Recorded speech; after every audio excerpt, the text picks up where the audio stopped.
Support for this program comes from SoCalRen, the Southern California Regional Energy Network. SoCalRen provides incentives and hands-on assistance for energy-saving programs and workforce development that benefits residents across 13 counties. Learn more at socalren.org. Hey everyone, and welcome to High Energy Podcast. My name is Esteban Gast. I am your host. I am so happy you are here. Today, we are having a wonderful conversation about politics, about voting, about who we vote for, about why that matters. And today, guiding us through all of that is our guest, Mike Young. Mike is the executive director of the California Environmental Voters, sometimes called Enviro Voters.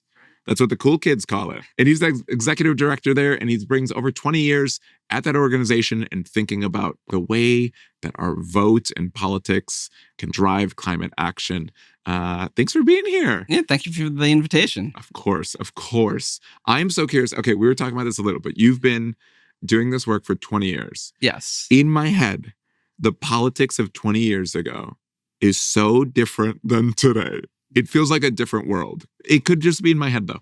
But how have you seen that change over 20 years? Yeah, I think politics in general has changed dramatically, right? So I think people talk a lot about how right now every month feels like a new lifetime, right? And we are just seeing a sentiment where politics is changing dramatically. What is appropriate? What are the boundaries of what is acceptable, what's okay?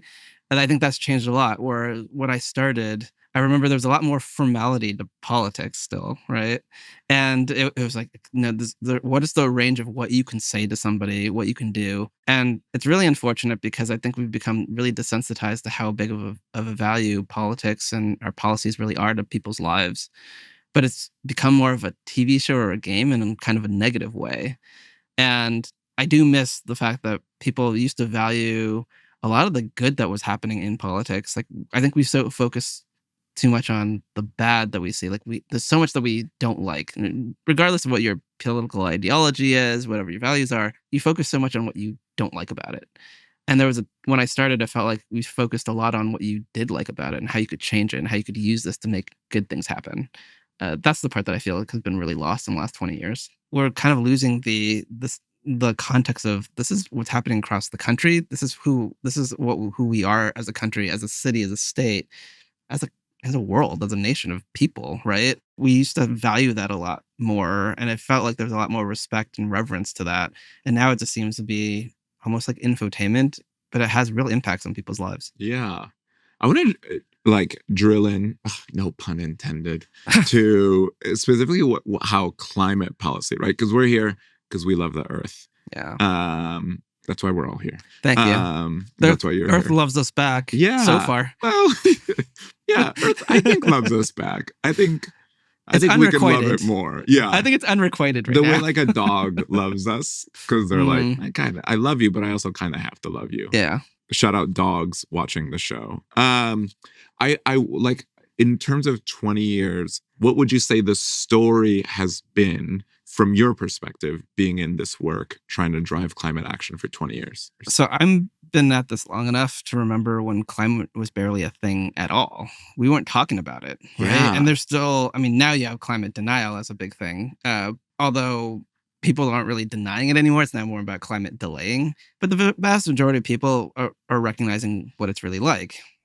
Come to California, you see wildfires, you're experiencing heat waves, droughts, right? People feel what climate change is, right?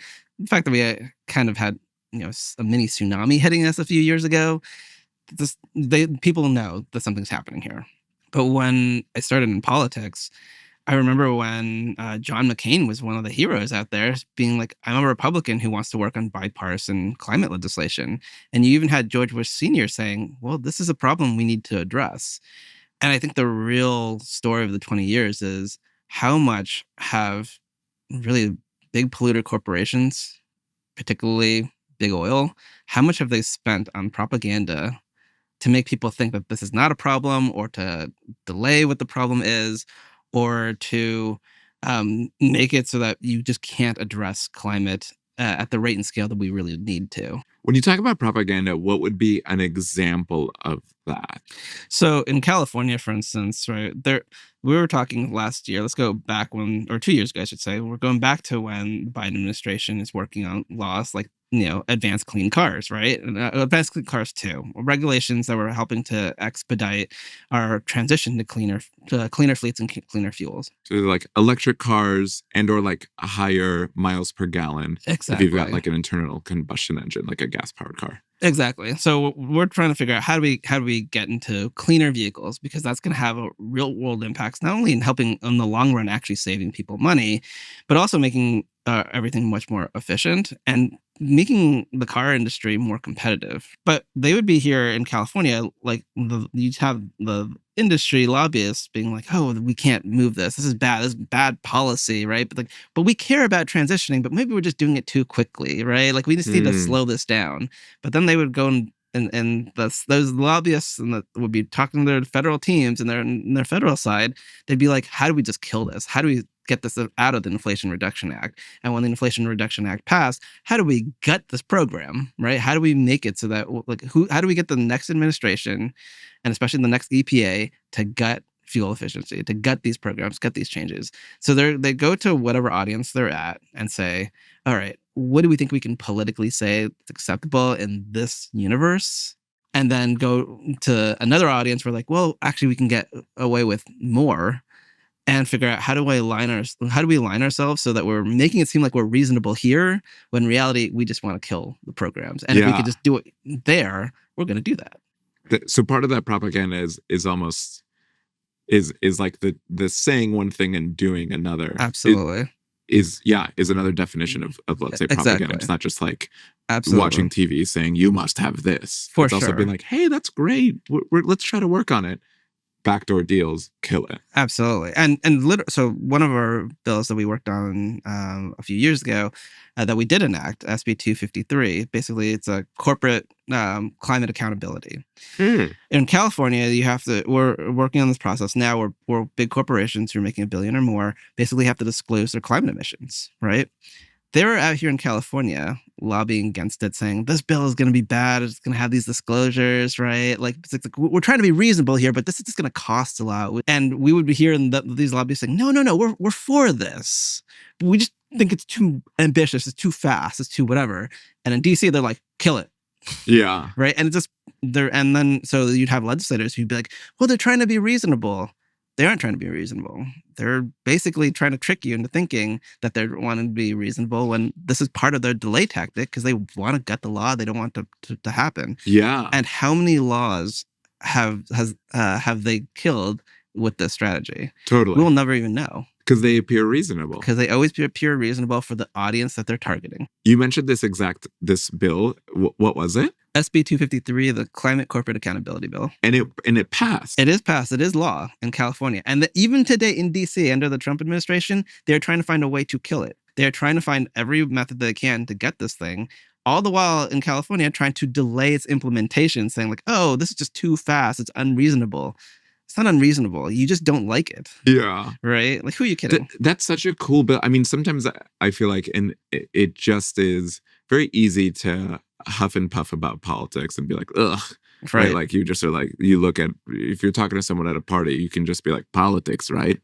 And then they go, absolutely. And that's how you meet your wife, And I feel like this bill is so great. Yeah. Like, can you, before we even get into the specifics, can there be like a brief moment of hope where you're like, by the way, recently, here's some like legislative wins. Here's politics working. And here's what politics can look like. Well, I do think in general, there are wins on clean water efficiency, all these different things. And I think what happens is the framework is we only focus on the bad stuff. Mm-hmm. Because it's always easier, to think about this is what's going wrong. And I don't want to pretend that things aren't going wrong right now. Things are going backwards, right? Everyone should know the state of play. But it's also the case that we are working and pushing back. So, for instance, right, the federal government undid the Inflation Reduction Act. They took out a lot of the law. Some parts of the law actually did remain, though, but you're just not hearing about it, right? A lot of investments in clean energy, like geothermal, actually stayed in. They're still being enacted. There's still programs that have had an impact. They got out a lot of the clean car rebate dollars, but we're actually putting $200 million back in California. Like the governor was like, no, we're going to protect some of these rebates. We can't do it at the same level that they have, but we are trying to continue to move forward, right? And then there's a lot of like accountability things that we've been doing in California. Like we passed a law last year that made it so that utilities are really limited in using ratepayer dollars and how they can lobby against ratepayers, right? Oh Like, my gosh, yeah. right? It's like you don't hear about these laws, and it's not. And to me, it's not just about like, oh, tell me about some laws that make sense. I think I want people to realize there's actually a lot of good work that's constantly going for fights that take years to move, and it's that even if you haven't passed the law right now. The question is, are you making progress in the direction that you need? Because the reason we are in the situation that we are in today is that there's a concerted 50-year strategy by corporate interests and polluters and people who we don't support to basically create long-term propaganda strategies, right? They've been tricking to people into thinking climate's not a problem. Oh, climate's a problem. Oh, what's too expensive to do it? Oh, it's too expensive to do it. Oh, well, you're going to hurt jobs if we do, right? It's like they purposely came up with a strategy to delay stuff because it takes so long to enact big change. And because you have so many areas where people are enacting change all across the board, locally, state, whatever. It's not just did you pass a law this year? It's did you make progress in heading in the direction that we actually need to? Because as it said, like how did we? I think the quote was like, "How did we lose democracy?" And somebody was once said like, "Oh, first it was gradually, then it was all at once." Well, the same goes for victories. How did we win? It felt gradual, and then all Mhm. of a sudden it became a big win. And so I want people to realize that just because you don't feeling like there's a bill that happened or a bill that passed today doesn't mean that a lot of work and progress didn't happen. And it doesn't mean that that won't happen tomorrow. When we put our minds to it, you can make a lot of good change happen really quickly. But it doesn't always happen as give me a bill that happened today to make me feel hopeful. It's like don't discount the work. I think what I'm trying to say is don't discount the work that's happening that gets us to where we need to go to make something happen. A big part of your job has to be like dealing with the fact that a lot of people are disillusioned with politics. Yeah, it's true. Is that how do you work through that, and what would you say? I imagine a lot of people who are watching and listening resonate with that feeling of disillusionment, right? And they go, "Great, that was awesome that some of those things happened, but then it was one step forward, two steps back, and now we're back." Right. Yeah, how do you grapple with that? And I promise I won't only ask you to give us hope. We can also talk about different strategies, but I think it's a good starting place. It's a good context Yeah. before we talk about, hey, here's how to use those levers of power, is acknowledging that a lot of people I think are deeply disillusioned. I would say to your audience, and actually I say this to people all the time, if the work that you did and your opinion didn't matter, why would there be millions, if not billions of dollars spent against you to make you think that? Like just genuinely, we have lived in eras, or I have not myself in the United States, but humanity has lived in eras where you really didn't have any power to make any decisions whatsoever. And that is not the case, at least not today, right? And I hope that remains the case to be moving forward. But that is not the case right now. And the work that people are doing and the from the ground up, that's where real change happens. And so it's when people are asking, well, how do you stay so hopeful in a situation that can be so bleak? It's a reminder of, well, actually, we've really come a long way as a society, right? I don't know the days that people that my parents have talked to me about where the air pollution right now, I mean, we're looking around the city of Los Angeles. Pollution was so bad you wouldn't be able to see the other buildings because Yeah. the smog was so terrible. I don't know what those days were like. There's a lot of work that's happened that we kind of take for granted because our conditions could be better. And they absolutely can be better and they need to be better. But that doesn't mean we haven't made a ton of progress. And just remember, I think for me that what I think about is, yeah, the world's not fair. It's not there, but we're fortunate to have the opportunity to be in a position to change that. We're in a place where we can still elect people who can make the types of changes that it can be really transformative, right?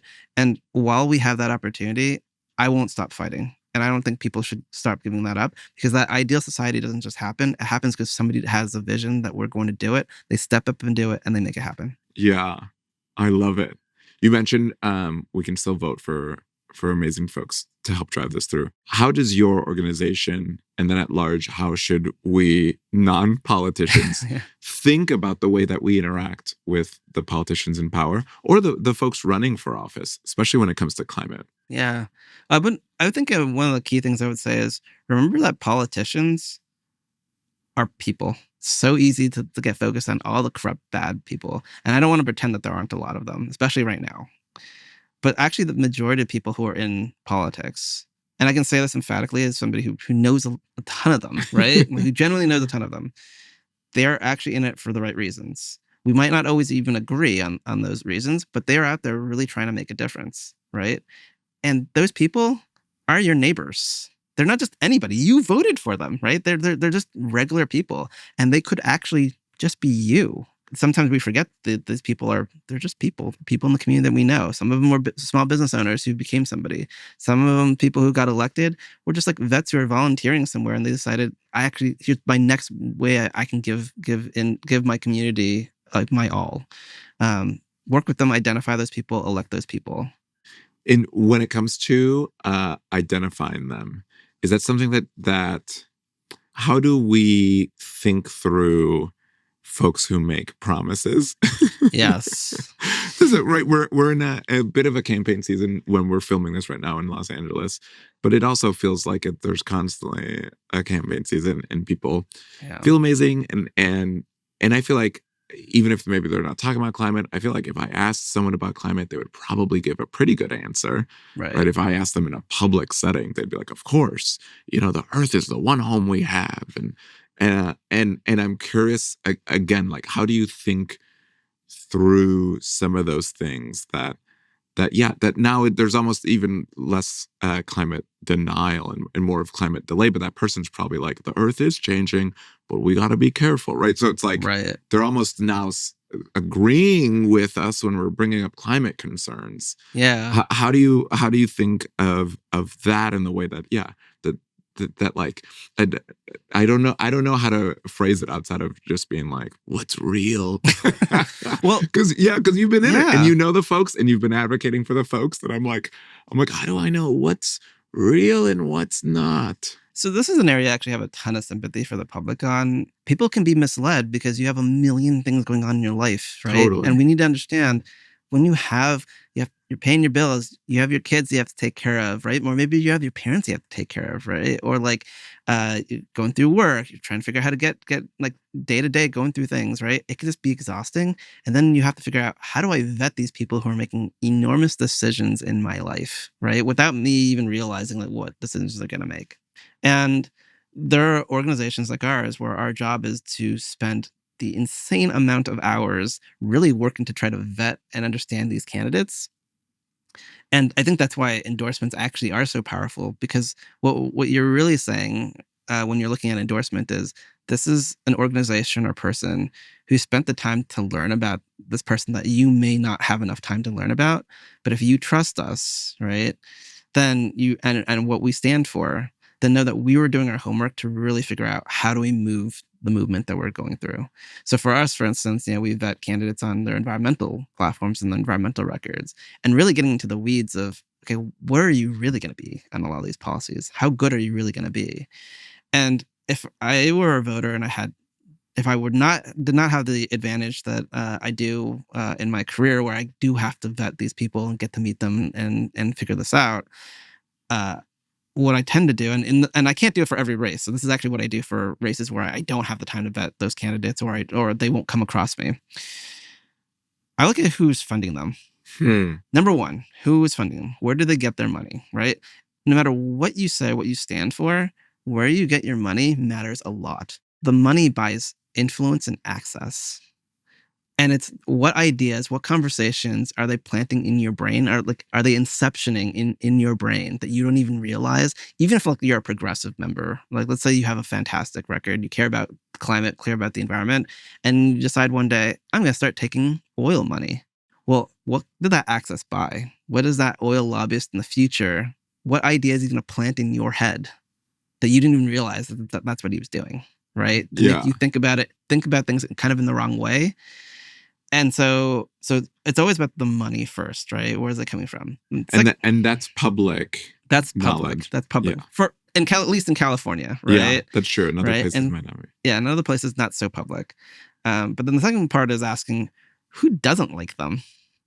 Judge somebody by their enemies too, right? That's such a fun homework assignment. Yeah, to be like, do you want to know this person's real deal, or you want to evaluate them? Who hates them? Right? Judge somebody by their enemies. Yeah. Like I cannot tell you how reliable that actually is, because people will not spend money, or industries, corporations, special interests, whomever. They don't spend money unless they think they're going to get something back for their investment. You're seeing funded by Chevron or funded by the Western States Petroleum Association. Well, this is saying the oil industry likes or doesn't like a candidate or policy. I say these because they're funding like ballot initiatives, that kind of thing, and be like, well, do you think that they're going to pick a position that is aligned with your values? If you do, okay, that tells you a lot, right? Then maybe the oil endorsement is big for you. But certainly for me, whenever I see oil say, I like this or I hate this, I'm dramatically more likely to be like, okay, tell me more about that, because it's probably a good thing. Yeah. Right? Like I kind of like the fact that you don't like it, because it's like, why don't you like it? Does it hold you accountable in some way? Yeah. Does it transition us to the cleaner economy that we need to be? Like what is it that it's actually doing? I love that. That's such a fun, tangible thing to think through, because I do think there's so many candidates and you're like, oh my gosh, it's hard to parse through it. I want to zero in on day-to-day life. Feels at times really heavy, really expensive. Yeah. And you're talking about those things, that it's hard to choose a good candidate when life feels like a lot. And I think for so many of us, life is increasingly feeling more and more like a lot. For someone who maybe goes, I can't think about politics right now, or I can't think about some of these things right now because they are at capacity. Like, how can you talk through that? And maybe how can you talk through some of these links between some of the political action that can happen and like a more affordable, daily life for people? Does that make sense? Like how does the two relate to each other? How should we think about that? And what is that relationship? Because I mean, I feel that. I'm like, oh my gosh, I've never been as tired as I am today in this moment. Right. In my entire adult life. Right. And I think I want to get involved, but I'm like, I don't know. and some of these things sound good, but maybe they're abstract. Yeah. What is it? Oh, great. We find an oil company. I don't know, dude. I have to think about groceries. Totally. Well, I would say, first of all, you're definitely not alone, right? And I say this as somebody who works in this industry. Yeah, it can be really exhaustive, right? We all need to be able to recharge, right? We want to go from low energy to high energy, right? 10 points, right? So 10 points, Mike. Yeah, thank you. But we do want to get to a place where you want to be able to stop and think thoughtfully about where things go. And I would say that I think everybody misses the days where politics wasn't the thing that was on our minds all the time. And the trick, I think, to the problems that we're having, the burnout, the struggle, is that you just don't have the time to think thoughtfully. There are many ways to get involved. You can, if you have time and opportunity to do so. If you don't, I think you kind of do things step by step. First step is voting for the right people. Because when you vote for the right folks, the people who are really going to represent you and your community and your values, you don't have to spend a gazillion hours thinking about politics every day. Because you, in essence, through your taxpayer dollars, are literally paying somebody to do it for you, right? The idea is that they are representing you and your values. The problem is, when we're so exhausted, we're not vetting as thoughtfully as we should be. So I'd say the first area is trying to figure out when, like an opportunity like right now, when we're about to have a bunch of big elections in the city, the state, the county, try to find a few hours to really go through and think thoughtfully about your vote, because your vote does matter. right? That's the first thing I'd say about everybody. And if you decide that is all the time that you have right now, okay, right? Honestly, that's enough. Like, start off, it's enough. Do the best that you can. That's what people should always be trying to do. But if you're like, okay, I think I can do a little bit more. I think I can recharge. Maybe you vote in June, get some good results or something. You're like, I can do a little bit more. Great. Well, then there are organizations that you can do to get involved, like ours, right? Figuring out like how do you, or places where you can maybe volunteer, learn a little bit more, figure out where you can go out and build support. Right now, one of our organization, for instance, is leading as coalitions. We're one of the co-founders of the California Global Biodiversity Alliance, and it's basically a group of stakeholders, scientists, environmentalists, cities, states across the country, and we're working on protecting our public lands and waters, and at the United Nations level. And this group it's formalized by California. California is an official observer in the United Nations in these conferences. But the people here there were people who wanted to volunteer their time. They're like, we believe in this work. And they're like, we have a little bit more time. How can some of them are like studying bees and the impacts that they're having, right, in their communities. Or some of them are just trying to help like indigenous voices get better representation. And they're all participating because they're like, we care about biodiversity and we just see an opportunity to do some work. And the work that we've gotten has gotten international recognition at the United Nations because they're listening to the fact that California has this model of like ground up leadership on this work that's like so commendable as a model for the rest of the world. Yeah. So I'd say it's kind of like step by step figuring out what you can do. And for those people who have like the super volunteers who are like, I have a lot of time, I want to do this. Then if you find candidates that you like, especially, the number one thing you can always do is electing the right people. So then go volunteer your heart out for them. Make sure that they get elected. Knock on doors. Make phone calls. Help them put up yard signs or whatever they need to do. But get those folks in, and then go to your nonprofits and go, hey, how else can I volunteer? How else can I participate? What else can I do? You talk about electing the right people. Yeah. And I know on your website you talk about electing climate champions. Yes. How are you defining that? Like, what does that mean in practice? Yeah, I think we've gotten past the time when a good vote on climate has come and gone. It's just not enough of where we need to be, right? The climate is in a whole nother level where it's like, yeah, the vote cannot be, I believe the climate change is real, so let's do something. Yeah. Our champions, when we think about a champion, is somebody with a vision of, here's the specific problem that I have or that we have, and I want to introduce legislation or a policy and lead on it to make that a reality. And sometimes it's stopping really, really bad things from happening. California has the strongest oil setbacks, which is the distance between oil wells and people's homes and nurses and daycares, all these things.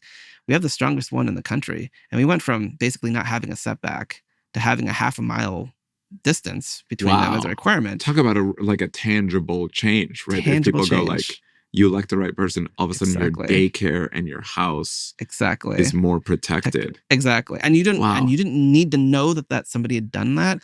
And you probably in your day were doing laundry, putting your kids to sleep, like trying to just make ends meet. You had somebody fighting for you this whole time, fighting against the largest and most and wealthiest industry in human history, fighting tooth and nail against this. And they won. And winning. And they won. And you didn't even know.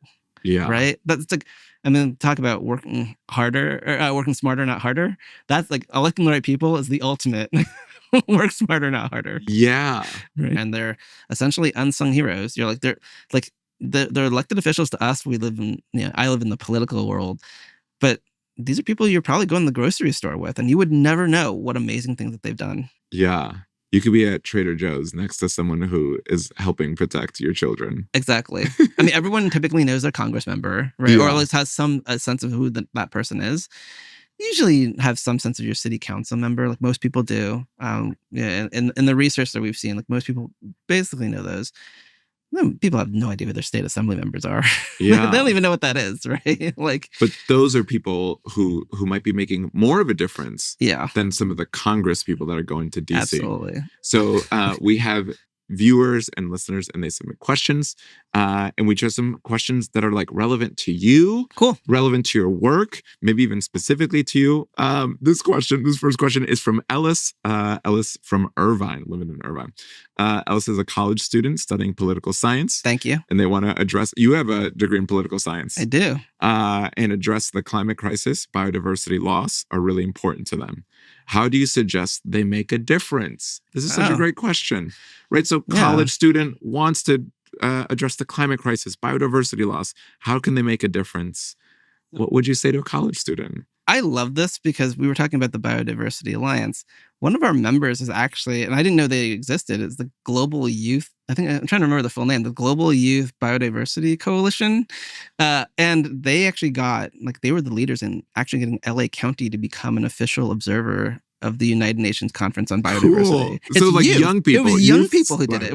It wasn't like older folks, right? Yeah. It's young people who have a passion. First, figure out how big a breadth do you want to go, right? Because sometimes you can go locally and go narrow, or you can go big and broad. And there's advantages and benefits to both. And seeing what you can do locally, because especially in a place like Irvine, you can probably start up an environmental club if there isn't one already. You can figure out volunteer opportunities there. You can find out with your local NGOs and environmental nonprofits what are some of the local opportunities to work on these policies. And the biodiversity one's an excellent one, because we would love, for instance, for like the city of Irvine to become a member, an observer of the biodiversity of the United Nations Conference on Biodiversity, right? And I'm not saying that as here's a weird amorphic thing. LA City is thinking about doing this right now because of grassroots people who are like, hey, I think LA City should do this.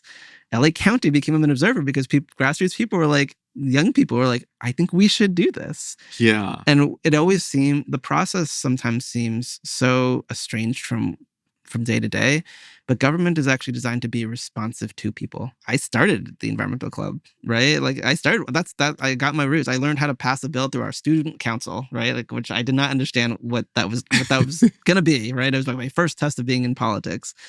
And it became a career for me, right? Like down the road. So I think there are a lot of opportunities like that. Yeah. Yeah. I love the thought of there's a lot of groups doing this. You can plug into them. And if not, especially if you're a young person and you start something, I feel like the world loves it, right? Like people are supporting, folks want to mentor, folks are delighted to give maybe young people a little bit funding, as opposed, like you go and you're like an adult, you're like, here's my nonprofit. They're like, all right. Yeah. If you're like, hey, I'm 21 and I'm passionate, I'd be like, yes, of course, I have money. Exactly. I love you. Like, that's so great. And you want to know the thing that I think young people especially always bring to the table? They're not mired by the problems or obstacles that we ran into in the past, right? Like sometimes I think one of the worst things it's one of the negatives of bad experience. Like experience is really key and really important, but one of the negatives is you remember what didn't work a lot of times, but sometimes at a level of, so you assume that it can't work. Yeah. And you learn the wrong lesson of just because something didn't happen doesn't mean it couldn't happen. And sometimes there's a freedom to young people. I see that, like our team, I just want to boast for a second about the team that we have at EnviroVoters. We're primarily like Gen Zers and young folks. And it's mostly Gen Zers and millennials. And the Gen Zers, God love them, right? I know I do, because they're like, here's an idea. Can we do this? We're going to go out and go for it. And I'm not interested in telling them no. I'm interested in being like, well, let's explore that. Like, this is a crazy, great idea. Like, what else could we do? They're seeing new technology, they're seeing new opportunities, and they just bring something so refreshing to the table that is so valuable. And I would just say to anybody young, especially doing this, we don't just want you. The movement needs you. We need you, because the innovation, the energy, the things that you bring to the table, if we could have gotten it done without you, we would have already. Yeah. Right. But wow, you are you are the solved solution. It already. Yeah, you are the solution. If right? we didn't need you, we would have solved it already. Exactly. That's a bar. And it's never want anyone to feel discounted. I'm like, absolutely not. Young people are constantly the ones that make it happen. I love that. Wow, what a good response. Here's another one. The next question is from Miranda from Inglewood. I rent my apartment and it feels like most energy upgrades are really up to the landlord. How are renters being included in the conversation for clean energy? Such a good question. Excellent question. I would say that, first of all, there's actually a renters caucus these days in the legislature. It's great when you have people who actually know the renter experience, right? It's so critical, because if you're only talking about homeowners and they don't think about what it's like to actually figure out, why is the rent so damn high, it's a real problem.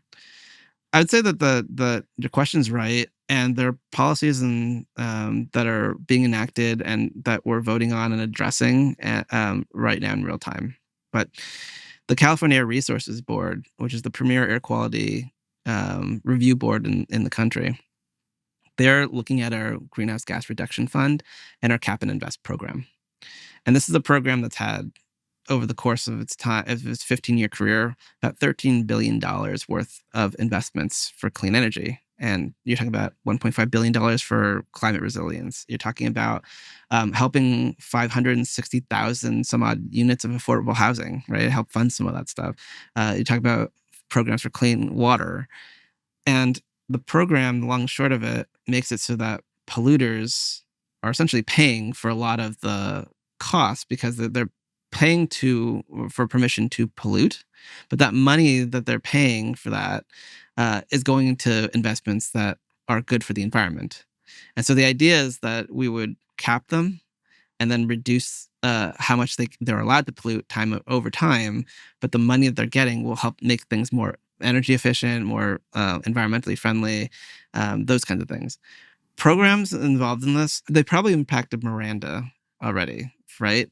And I say this because her energy bill, she was actually probably getting a rebate from this program without ever realizing she was getting a rebate from this program. In fact, one of the concerns that we have right now in this very moment is that the new proposal from the Air Resources Board is too industry friendly, right? And they're making it so that the long and short of it is the program is so friendly that it gives no incentive for industry to actually stop polluting. When that happens, if they're not paying for the pollution, if they're not reducing their pollution, it also gets them billions of dollars that are available, like $2 billion a year in this program. You actually do have legislators who are thinking about it, but they need to hear from you.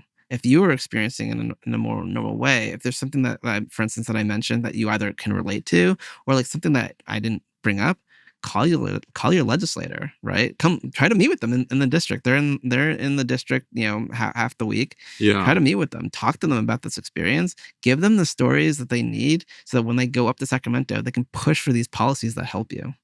I love that.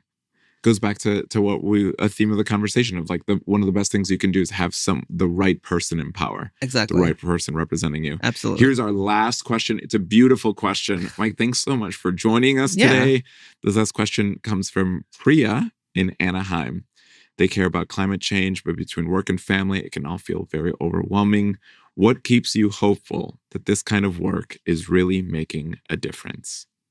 I've been part of this work for 21 years, right? We were talking a little bit about how long I've been with the organization. And the thing that has kept me hopeful is not so much hope, it's actually seeing the results. I don't question for that we are seeing change.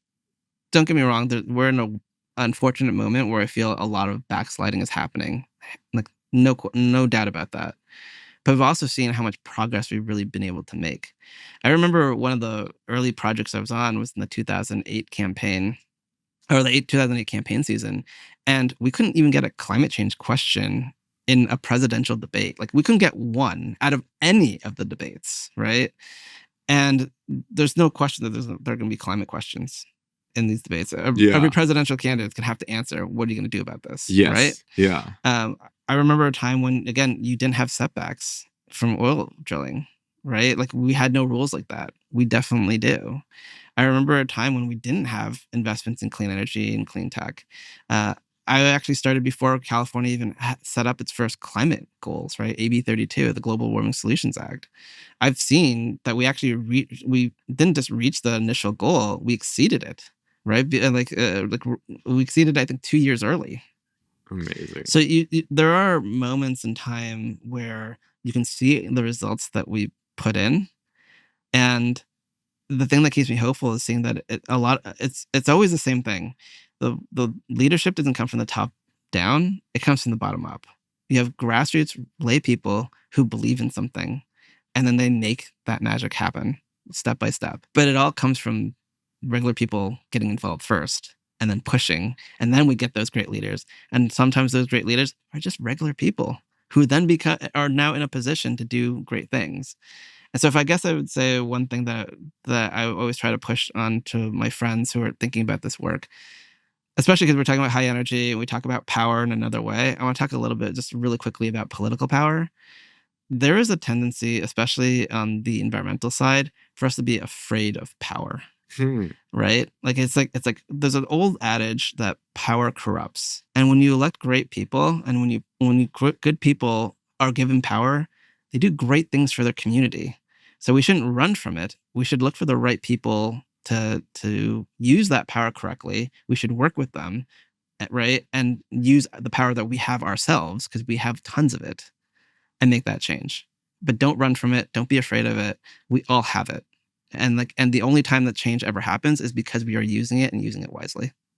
I love it. That's right. It's time to claim our political power. I love the thought that that you are not hopeful in a abstract way. You are hopeful because you have seen change happen. And that is a reminder that change has happened, change is happening, and we can help push that forward. Exactly. Thank you so much for joining us. Thank you for joining us and watching. If you have questions, please email them in. Those were gorgeous, beautiful responses. And you can email us at highenergypodcast@socalren.org. That's high like H-I, like hello, highenergypodcast@socalren.org.